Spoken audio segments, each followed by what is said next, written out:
জেলা প্রশাসনের উদ্যোগে নরসিংদীর হাড়িধোয়া নদীর পরিষ্কার পরিচ্ছন্নতা অভিযান কার্যক্রম চলছে। জেলার ভেলানগর বাজার সংলগ্ন নদী এলাকা থেকে বিস্তারিত জানিয়েছেন আমাদের প্রতিনিধি সোহাগ মিয়া।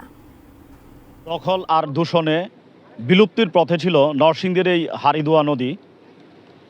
বিগত ৩০ বছর ধরে এই নদীটি দখল আর দূষণে বিলুপ্তর পথে ধীরে ধীরে ক্রমান্বয়ে এগিয়ে যাচ্ছিল।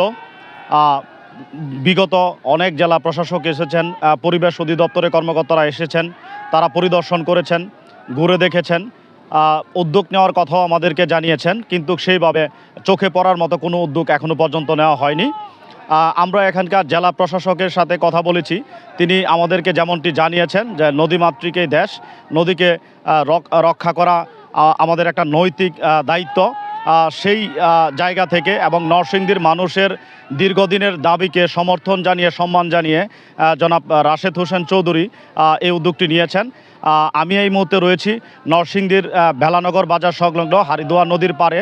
আপনারা আমার পিছনে দেখতে পাচ্ছেন যে যারা এখানে নদী পরিষ্কার অভিযানে অংশগ্রহণ করেছেন, এখানে শারীরিক প্রতিবন্ধী থেকে সব ধরনের মানুষই আপনার নদী পরিষ্কার অভিযানে অংশগ্রহণ করছে। তাদের সাথে আমরা কথা বলেছি, তারা এই কাজটি করতে পেরে তারা অনেকটা আনন্দিত এবং খুশি। তারা আমাদেরকে জানিয়েছেন যে এককালে এই নদীতে অনেক মাছ হতো, ছেলেমেয়েরা গোসল করতো, সেই অবস্থাটাই যাতে ফিরে আসা যায় সেই জন্য তারাও এই কাজে স্বতঃস্ফূর্তভাবে অংশগ্রহণ করেছেন।